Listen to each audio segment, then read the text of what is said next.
E aí, pessoal, tudo bem? Hoje nós vamos, ter uma aula, vai ser um pouco longa, porque eu vou falar de um texto que é bem grande, tá? De um tema que é bem grande, na verdade.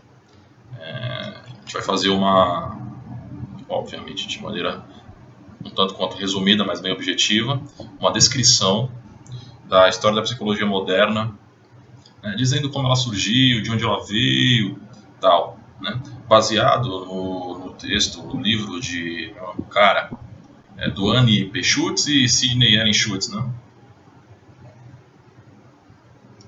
É um livro bem legal para você que vai fazer o curso de psicologia.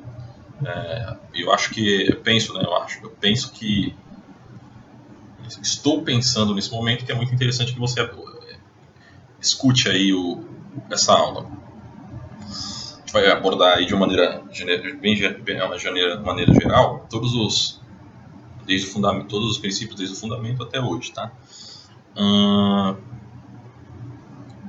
É interessante que, se você tiver alguma dúvida, se você precisar levantar algum questionamento, dar alguma sugestão, você entre no nosso site, é www.ipsi.com.br, faça suas considerações, né, e que a gente, na medida do possível, a gente vai respondendo essas dúvidas. Vamos lá, então vamos começar, né?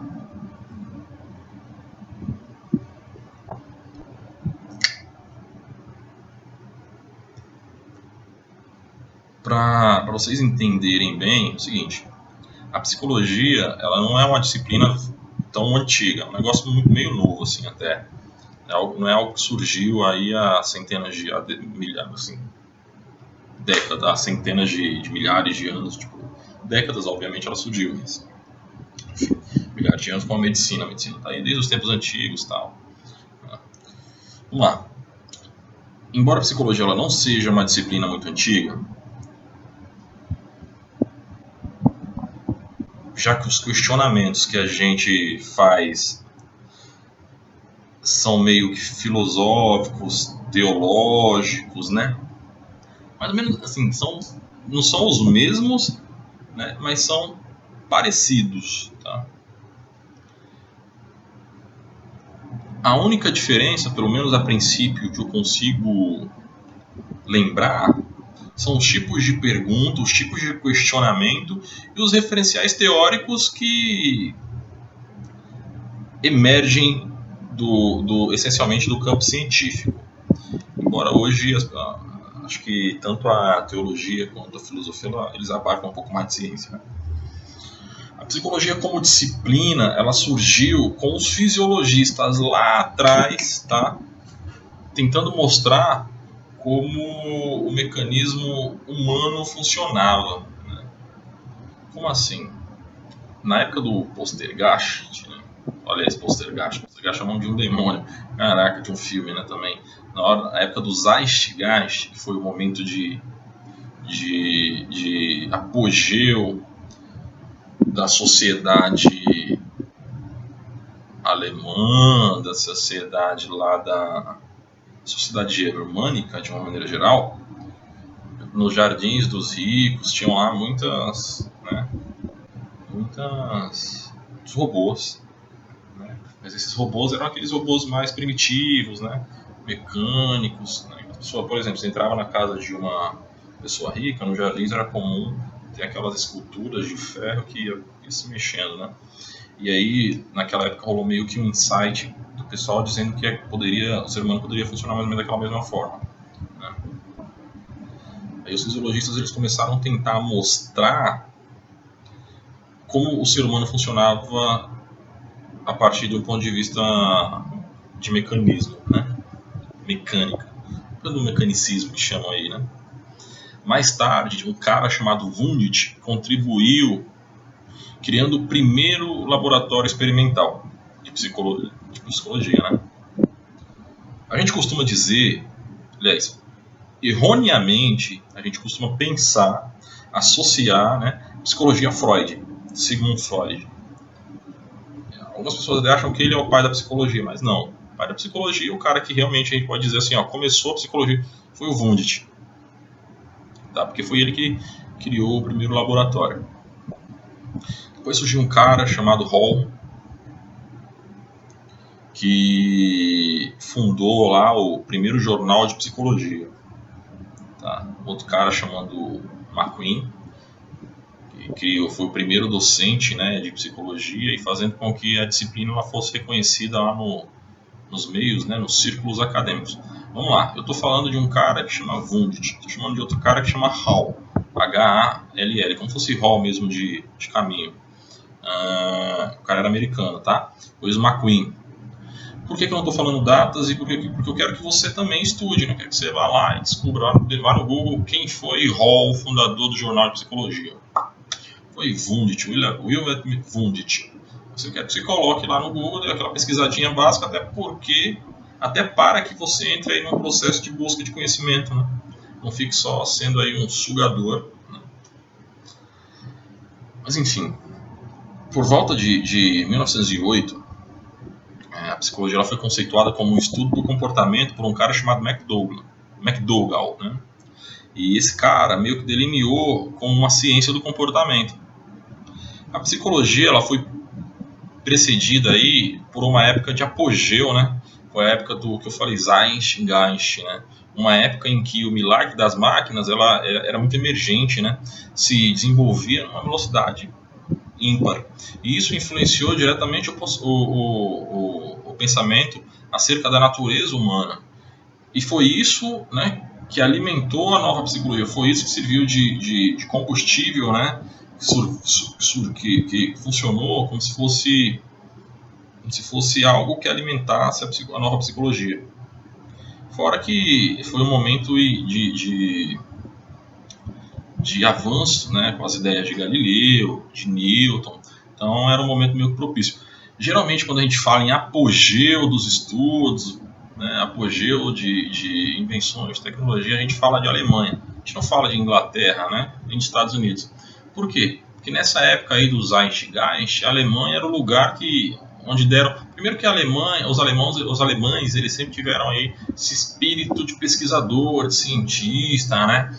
Se for ver, a Alemanha nazista, né, abre aspas aí, ela estava muito à frente dos outros países em relação à tecnologia, estudo e tal, né, fecha aspas. E abre aspas de novo, né, aliás, abre parênteses aí. O fato da Alemanha nazista estar sempre à frente do ponto de vista tecnológico, de conhecimento, na época da Segunda Guerra, foi algo muito bom. Porque, bom no sentido de, não foi bom, foi bom no sentido em que a gente vai aplicar agora. Foi bom porque fez com que os grandes estudiosos eles saíssem da Alemanha e se dispersassem pelo mundo, né? Eles não corroboravam as ideias da Alemanha nazista, que eram antissemitistas, nacionalistas, socialistas, né? Nacional-socialistas. Então os caras meio que saíam de lá e iam para Estados Unidos, iam para outros países da Europa que não estavam ainda dominados, né? Mas enfim, fecha parênteses aí. O que eu quero dizer é que a Alemanha, por conta desse espírito, eles sempre estiveram à frente aí do ponto de vista de estudo e tecnologia. Por isso foi que a psicologia surgiu com mais força lá, né?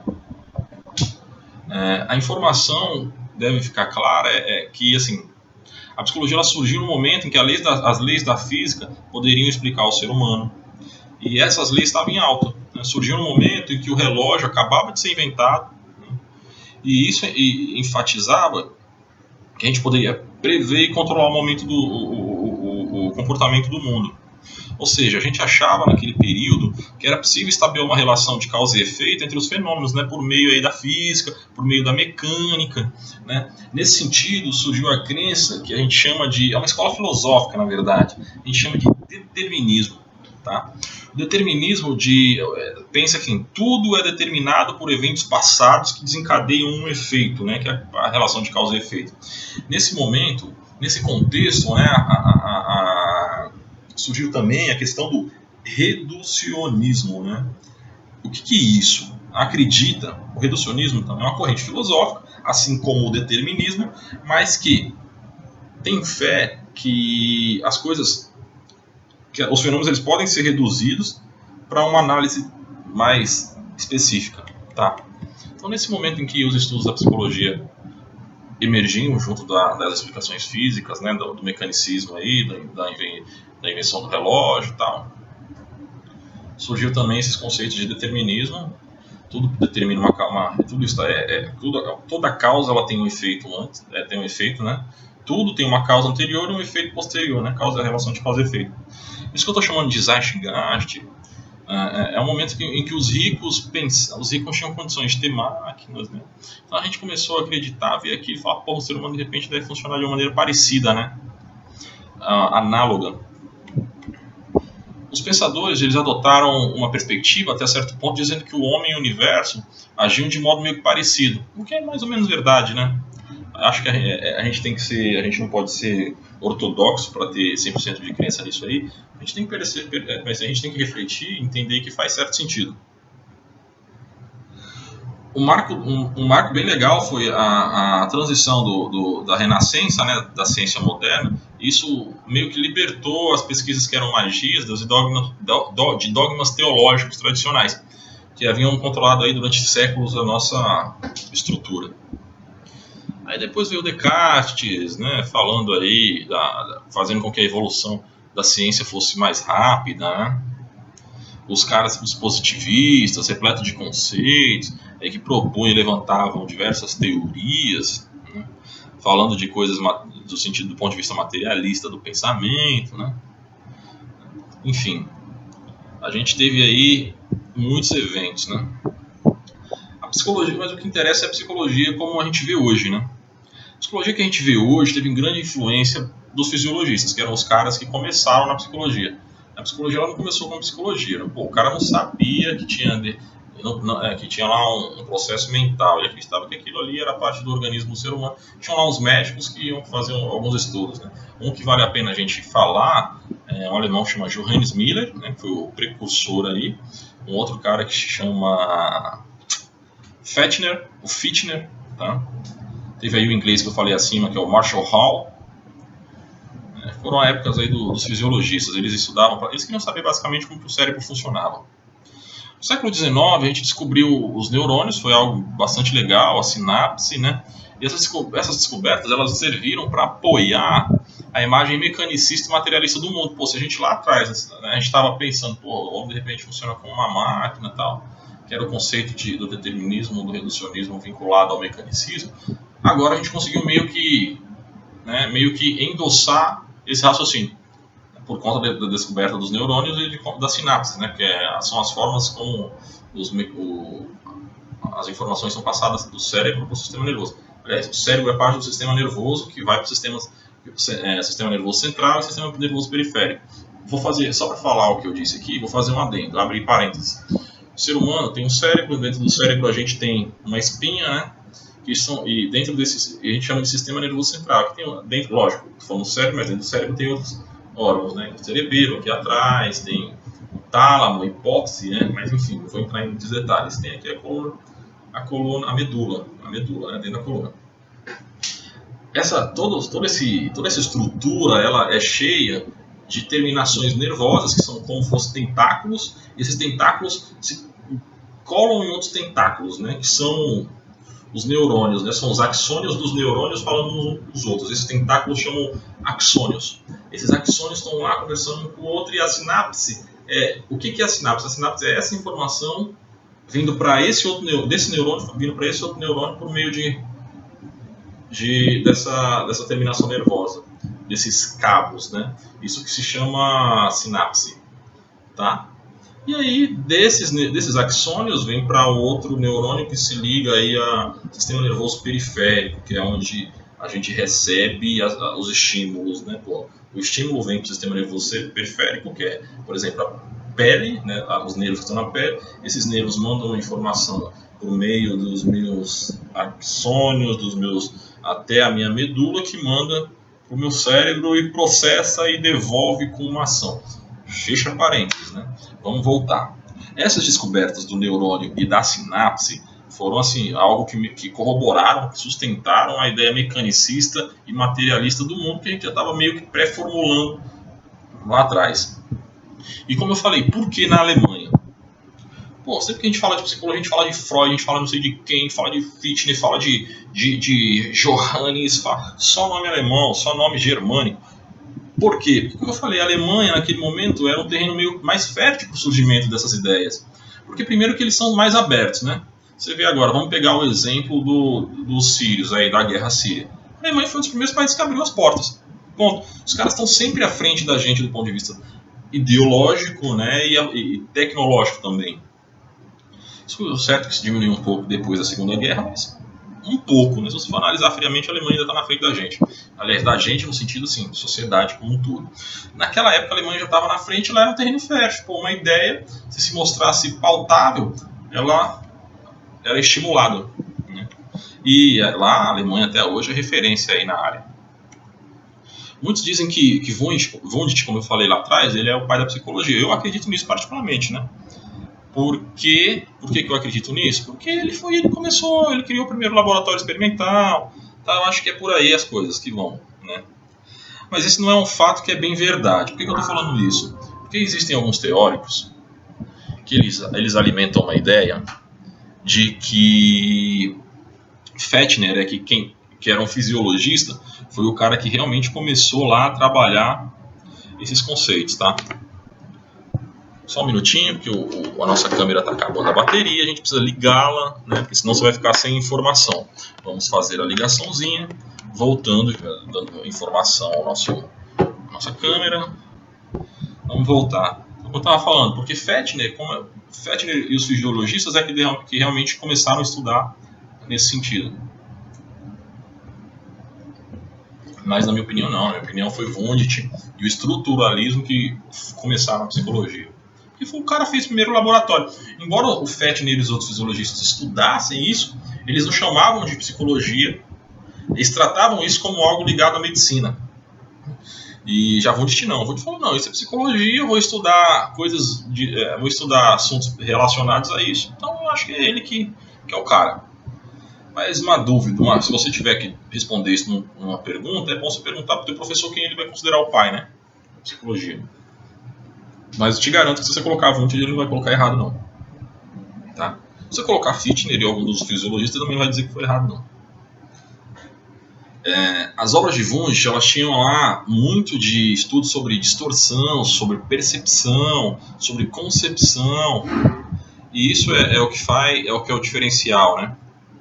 Existem indícios, inclusive, de que um outro cara chamado Titchener, com estruturalismo, ele alterou textos do Wundt, né, para aproximar suas conclusões a algo endossado pelo professor. Só para vocês entenderem, Titchener e Wundt, um era professor do outro, entendeu? Então, os caras, o Titchener, ele foi para os Estados Unidos depois, tal, é alemão também. E aí meio que ficou, entre aspas, famosinho e tal, e o pessoal meio que acreditava mais nele, né? Acreditava nele, só que parece que ele alterou os textos do Wundt. A gente não sabe ao certo, as pessoas conjecturam demais. Muito da psicologia experimental, ela está no estado em que está, né? E ela está lá presente nos Estados Unidos porque eram os americanos o maior número de alunos do Wundt. Né? Se fosse lá na Alemanha, o que tinha de americano, o que tinha de inglês era rodo. Né? A psicologia ela teve maior crescimento e expressão na Alemanha, porque lá era o lugar mais apegado à ciência. Mas, por outro lado, a Inglaterra, a França e os Estados Unidos é que tinham considerado money, né? Good, money que é good, eles have, para fazer a ciência evoluir. Então, vamos lá. Para Wundt, a gente deve estudar a experiência imediata, a percepção, né, e descrever a experiência como a gente a sente. Por exemplo, a gente sentiu um cheiro, a gente tem que descrever como é esse cheiro, e isso ele chama de experiência imediata. Né? Tá? Se você quiser saber mais um pouco da teoria, acho que você tem que estudar a teoria. O nosso objetivo hoje não é falar de teoria, mas fazer uma descrição aí da história da psicologia. Né? O Wundt ele considerava as sensações como parte da experiência, né? E ele dizia que as sensações é sempre despertada por órgãos sensoriais que são estimulados, o que é verdade. E aí chega o nosso cérebro. Foi o que eu falei mais ou menos há alguns minutos atrás. A gente tem lá o nosso sistema nervoso central, o nosso sistema nervoso periférico. Aí dentro do periférico tem o sistema nervoso autônomo e o somático. Né? Autônomo são os involuntários, né? E os somáticos são aqueles, eu não me recordo agora. Mas eu não me recordo agora, tá? Mas para não massificar errado, também vou entrar em detalhes. O sistema nervoso autônomo e somático, isso é algo que a gente tem que refletir. Espero depois que vocês me deem a sugestão aí embaixo. Sistema nervoso central. Bem, vamos lá. Sistema nervoso central, aqui tem o sistema nervoso central e o sistema nervoso endócrino, né? Pra vocês entenderem. Vamos lá, abre. Agora eu vou falar com a Dudu, preciso falar sobre ela também. O sistema nervoso central e o sistema nervoso periférico são as nossas vias normais aí de interação com o mundo. E o sistema nervoso endócrino, ele também faz com que a gente reaja, né? Só que ele vai, o que acontece? A gente toma, ele vai por meio do sangue, né? O sangue enche lá de reações químicas, e essas reações químicas chegam ao nosso organismo inteiro por meio do sangue. Já o sistema nervoso são os estímulos externos que a gente recebe por meio dos afetores, né? Por meio desses receptores, né? E esses receptores, que é o sistema nervoso periférico, ele vai para o nosso sistema nervoso central, que processa aquilo e devolve. O sistema nervoso central, aí tem o sistema nervoso periférico, que é dividido em somático e autônomo. Basicamente é isso. Eu não vou entrar nos detalhes, porque como vocês viram, eu não lembro. O autônomo é quando você reage involuntariamente, né? São os músculos, e o sistema nervoso somático realmente não lembro. Enfim, fecha aspas, fica para uma próxima aula isso aí. Titchener, ele alterou os escritos do Wundt, ele foi para os Estados Unidos e propôs que a sua abordagem propôs o estruturalismo, né? E afirmou que ela representava a psicologia do Wundt. Tudo não era bem isso não, tá? Porque as ideias eram diferentes. Wundt reconhecia os elementos como conteúdo da ciência, né? Mas a sua atenção, a atenção de Wundt, se concentrava primordialmente na organização, né, desses elementos, por meio dos processos cognitivos. Já para Titchener aceitou o foco empirista e associacionista sobre os elementos criados pelo Wundt, né? Mas ele não aceitava muito o processo de associação, assim. Ele meio que, né, que discordava. Ele foi para os Estados Unidos, foi dar aula lá na faculdade de Chicago e tal, né?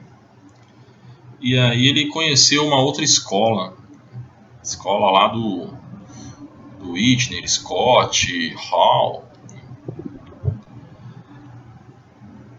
e difundiam a escola americana. A escola americana, acho que o espírito americano ele é diferente do espírito alemão, que tenta conhecer as coisas, né? Fica conjecturando, criando teoria e tal. O espírito americano, ele cria teoria, só que ele quer provar a teoria. Isso a gente chama de pragmatismo. Não, pragmatismo não é bem isso, não. Deixa eu explicar melhor aqui para não massificar errado. Eu tenho uma teoria, eu provo essa teoria de alguma forma, e se funcionar assim, essa teoria, então eu acredito que ela é verdadeira. Isso chama pragmatismo.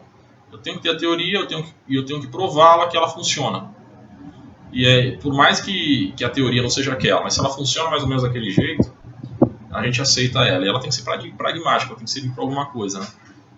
E, assim, na época que Titchener levou para a psicologia de Wundt, entre parênteses, né, entre aspas, para os Estados Unidos, ele fez aí com que fosse mais aceita a psicologia, né? Fosse que os americanos começassem a refletir sobre isso. E aí surgiu um apogeu dos Estados Unidos, surgiu lá os testes psicológicos, surgiram a psicologia escolar, educacional, a psicologia canônica, a canina, a clínica, a psicologia industrial, que hoje é conhecida como organizacional, né? Temos lá, eles criaram a psicologia forense, então eles criaram N psicologias, né? Lá nos Estados Unidos, né? Uma dessas teorias que se criaram lá nesse, entre aspas, Zeitgeist americano, foi a partir de uma necessidade mais prática e útil. Pô, não adianta nada você ter uma teoria que não seja prática e útil, né? Então, nos laboratórios de psicologia, lá nos americanos, nos laboratórios dos Estados Unidos, promovida por um cara que chamava James Angel, né, sei lá como se fala o nome desse cara, eles começaram a pensar uma psicologia que fosse aplicada a uma realidade, né? que fosse capaz de modificar nossas vidas. Fosse uma ciência ativa, assertiva, atraente e influente. Você precisa ter uma ciência para ser ciência, ela precisa ser influente. Senão... E aí, nessa mesma época, nesse período aí, surgiu um cara que chama Watson. Esse cara é importante para a nossa psicologia de hoje. Tá? Ele é um pilar da psicologia atual. Watson, ele foi o cara que fundou o behaviorismo. Né? Como assim? As teorias da Alemanha, do Wundt, do Ditch, coisa que, porra, pra que serve isso aí? Entendeu? Pra que serve? Estruturalismo, funcionamento, serve para fundamentar outros estudos, mas praticamente para que serve? O Wundt pensou, começou tal, o Titchener aprendeu, trouxe para os Estados Unidos, difundiu, mas para quê? Né? E aí nesse ambiente americano, sabe como o americano é? O americano gosta de monetizar tudo, né? Então o que eles fizeram? Eles começaram a pensar em psicologia destinada a modificar a realidade, né? Fosse uma ciência ativa, assertiva, como eu disse, mas influente e fosse financeiramente rentável. E aí o Watson começou, o cara, né, foda, ele criou a psicologia behaviorista, que é uma ciência do comportamento que só lidasse com coisas observáveis. Porque o Watson pensou o seguinte: o que me adianta ter uma psicologia que eu prove, que eu faça N coisas, mas que ela não seja observável? Se ela não for observável, eu não consigo fazer ela virar ciência. Fica muito no além, né? Fica muito no achismo. Quando você tem algo que é observável, então o bicho pega, eu consigo corroborar as ideias e a galera tem que aceitar. E é meio assim, hoje ainda é assim, tá? Não se engane, você vai fazer um trabalho científico, você tem que provar o seu trabalho. Você tem que provar com coisas que você consiga observar no sentido de reproduzir, né? Você precisa observar, se você observar é melhor, mas se não, você precisa provar, né? Tô falando, por que eu estou falando isso? Porque às vezes você vai fazer um trabalho que é sociólogo, você vai trazer uma sociedade para dentro do laboratório, você não faz isso, né? Então você tem que ter bom senso também, né? O Watson, ele criou uma comportamento que ele criou uma psicologia que só tratasse de comportamentos observáveis, né? Que fossem possíveis de ser feita uma descrição, né? Fosse objetivo em termos científicos e ele conseguisse estabelecer relações de causa e efeito, né? Que é o que ele chama de estímulo e resposta. E ele rejeitava qualquer outros termos que viessem da mente, né? Que eram as questões do estruturalismo do Wundt e do Titchener. Né? Para o Watson, a consciência ela nunca foi sentida, nunca foi tocada, nunca foi cheirada, nunca foi provada ou movida. Então ela é uma simples suposição. Aliás, ele encara ela como uma suposição improvável, né? Então ele preferia meio que ignorar. Portanto, ele aboliu uma técnica que chamava, que era uma técnica já do Wundt e do Titchener. Lembra que eu falava lá atrás que eles fechavam os olhos, sentiam o cheiro das coisas que escreviam? Eles chamavam isso de introspecção. O Watson falou assim: peraí, se a mente eu não consigo observar, se a mente eu não consigo tocar, se eu não consigo provar, ignorar isso aí, isso para mim não serve. Aí ele tornou essa introspecção irrelevante. Por outro lado, as ideias do comportamentalista do Watson, né, não surgiram só com ele. Ela veio de uma parada mais antiga, que chamava biologia, né, que é uma das bases filosóficas aí da psicologia atual. Né. Ele veio de uma parada chamada psicologia animal, que era uma grande tendência na época. Né. A gente costumava dizer que o comportamento de um animal, né, dentro, lógico, das suas limitações, ele é parecido com o comportamento de um ser humano. Né?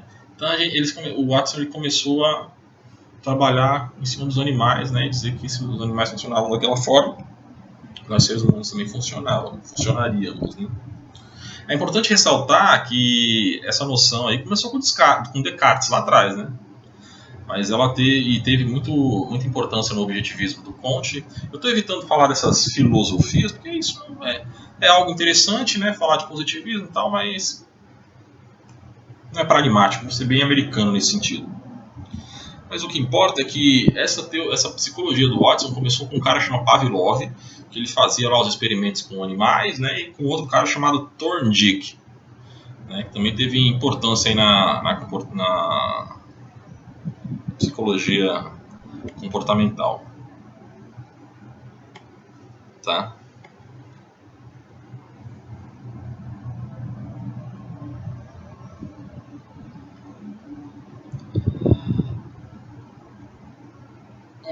O Pavlov ele influenciou muito. Então eu vim entrar em detalhes, mas acho que é mais legal vocês estudarem um pouco dele por fora, porque o nosso objetivo é descrever a história da psicologia, né? Não falar de teoria. Eu estava pensando nisso, se eu falava ou se não falava. Mas enfim, Watson, James B. Watson, ele apoderou-se do raciocínio aí, do racional do Pavlov, que era um russo, e do Thorndike, para criar o que ele chama de psicologia experimental. Né? Isso nos Estados Unidos, que a gente chama no Brasil de comportamentalismo. Nos Estados Unidos chama de behaviorismo. Behavior, né? Que é evidente de behavior. Behaviorismo. Em português é behaviorismo ou comportamentalismo.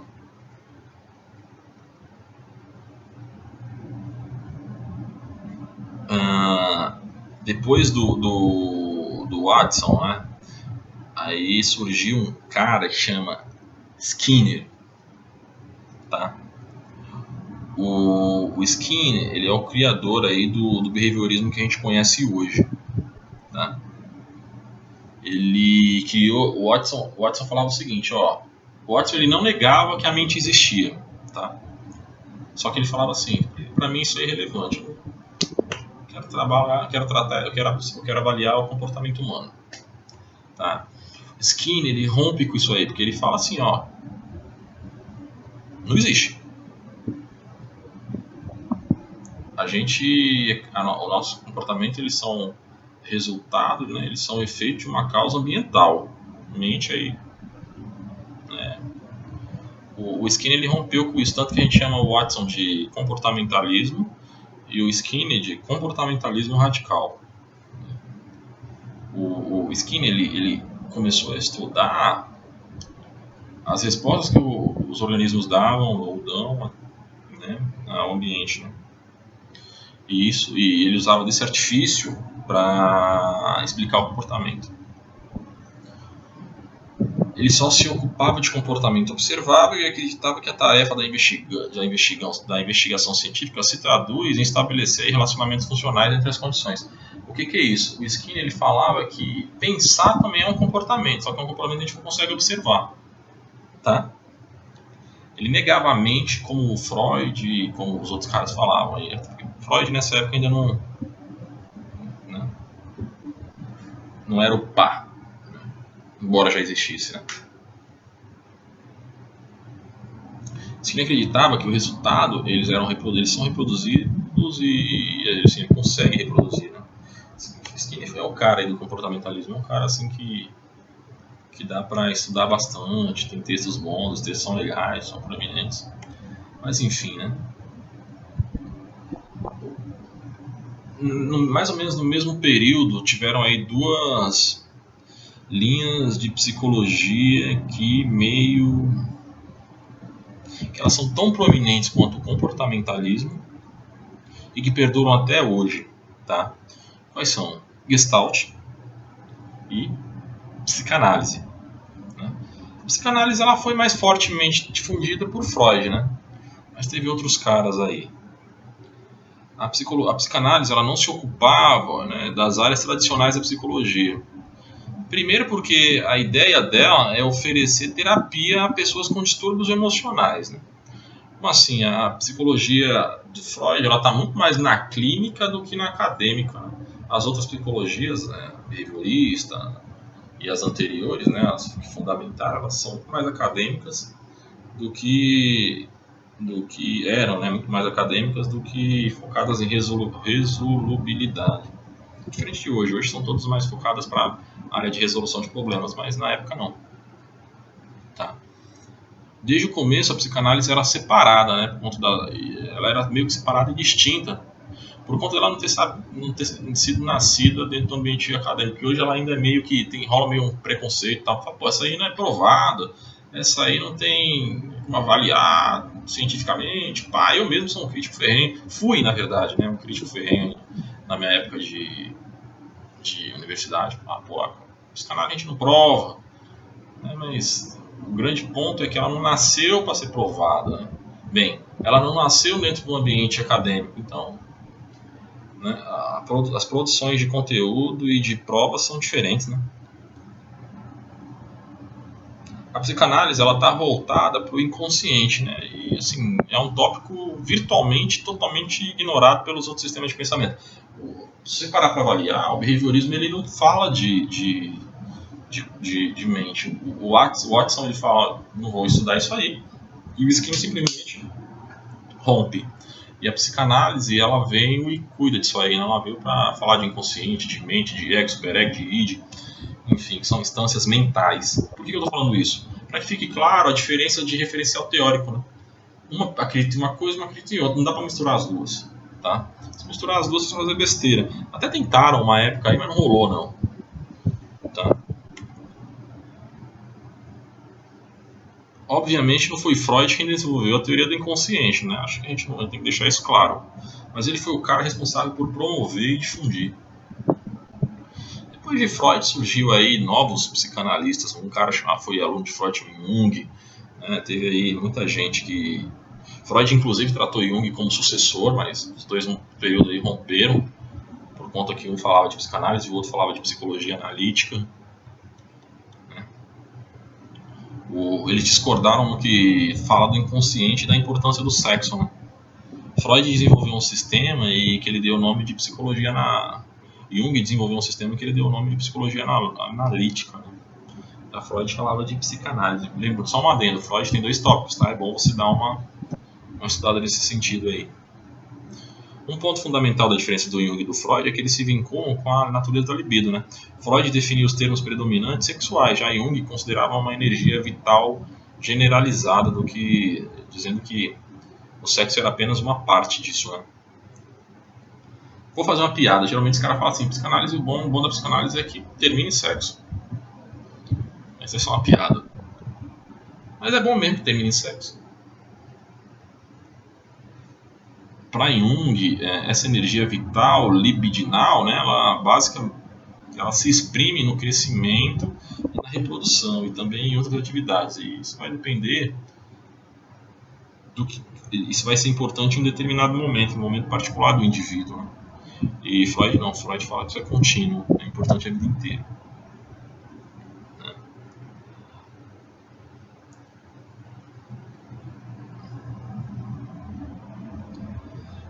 E a psicologia da Gestalt? Eu falei lá o seguinte, depois de toda a história do estruturalismo, tal, do Wundt, do Titchener, o apogeu do fisiologismo, tal, tudo isso aí, depois de surgiu o behaviorismo, lá com Watson, que foi fundamentado pelas histórias de Thorndike e de Pavlov. Aí surgiu o Skinner e meio que simultaneamente lá tinha o Freud, lembrando que Freud não criou a psicanálise, mas foi ele quem difundiu, né? Tornou ela mais famosa, correu o mundo, e uma era mais acadêmica, uma era mais clínica, e em paralelo surgiu a psicologia da Gestalt. Tá, o que faz a psicologia o que é a psicologia e tal? A psicologia da Gestalt, ela surgiu, ela tomou dimensões numa escala mais modesta, né? Ela realizou sua missão, mas de maneira mais modesta. Ela tinha uma forte oposição ao elementarismo. Pô, como assim? Ela fala da consciência, né? Vamos lá. O behaviorismo fala do comportamento. O Freud, na psicanálise, seja ela do Freud e do Jung, ela fala da mente, do processo mental, do inconsciente, né? Das instâncias mentais. A Gestalt, por outro lado, fala da consciência. Vê só como isso é interessante, como isso é legal. Porque aí você consegue romper bem legal as coisas. Ó, eu tenho aqui o behavior que fala do comportamento, do behavior. Eu tenho aqui a psicologia psicanálise que fala da mente, né, mind.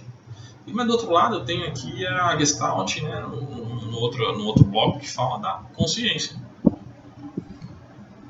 às vezes a gente tem a impressão que uma completa a outra, mas eu acho que isso foi o surgimento natural aí das teorias, né? Mas lembrando que os referenciais teóricos são diferentes, então você não pode misturar. Não é uma boa prática. Como assim, Harley? Ele fala na Gestalt da consciência. A gente fala da aprendizagem, da percepção, do social, do pensamento, né? Ao contrário das outras. Né? São bem distintas.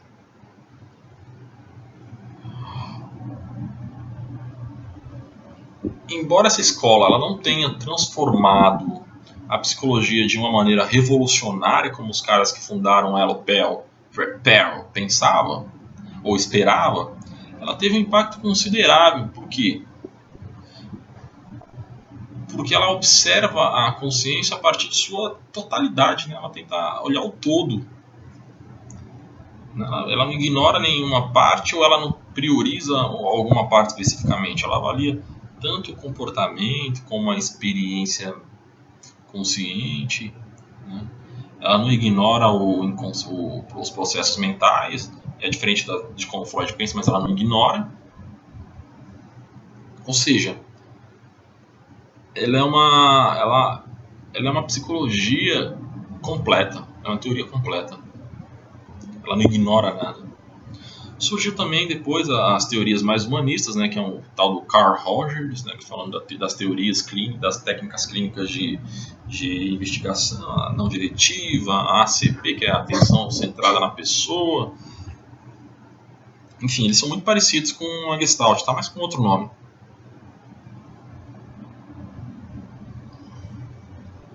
E aí, posteriormente, foram surgindo as diversas outras psicologias, né? Que é as que a gente conhece hoje. Hoje tem psicologia de tudo, né? Mas todas essas outras são meio baseadas nessas. Rogers foi um cara que estudou muito, né? Disse aí que com o tempo as pessoas iam aprovar a sua afirmação, as afirmações que ele fazia em suas teorias. Uma coisa legal é que a teoria humanista do Rogers ela não se tornou parte ela não virou uma concorrente das outras, né? E uma das razões para isso é que a maioria dos psicólogos trabalham em clínicas particulares, né? Eles não são estudiosos, não. Então deu para meio que concorrer assim. E ao contrário dos outros psicólogos que eram mais acadêmicos, né? E com exceção dos psicanalistas, os humanistas eles não fizeram o mesmo número de pesquisa, nem publicaram artigos ou treinaram novas gerações de alunos, né, para dar continuidade à sua tradição. A gente fala pouco nela, né? Mas, por outro lado, ela reforçou aí as ideias contidas na psicanálise, né? De que podemos acessar o inconsciente de maneira livre, moldar a nossa própria vida. Né? E nesse sentido ela ajudou ao crescente reconhecimento da psicologia como ela é hoje e fortaleceu a psicologia cognitivista, que é uma outra linha, né? Que teve ascendência aí gigante com Piaget, né? Piaget sem dúvida foi um cara referencial aí no que fala o aprendizado, né? A gente precisa muito entender as técnicas do Piaget, né? E os princípios também escritos por Vygotsky, né? Vygotsky foi outro cara aí que fez com que a psicologia evoluísse. Enfim, só reiterando que o objetivo desse vídeo não foi falar especificamente de cada teoria, mas foi fazer aí percorrer de maneira rápida e sucinta, objetiva, todos os caminhozinhos que a psicologia, mais ou menos todos os caminhos que a psicologia trilhou até ser o que a gente conhece hoje. Lógico que você tem que aprofundar um pouco mais seus estudos e tentar obter mais conhecimento. E aproveitar para agradecer aí a nossa discussão. Valeu? Qualquer dúvida, sugestão, crítica, www.ipsi.com.br e a gente vai tentar aí, na medida do possível, realizando as atividades que vocês sugerirem. Forte abraço.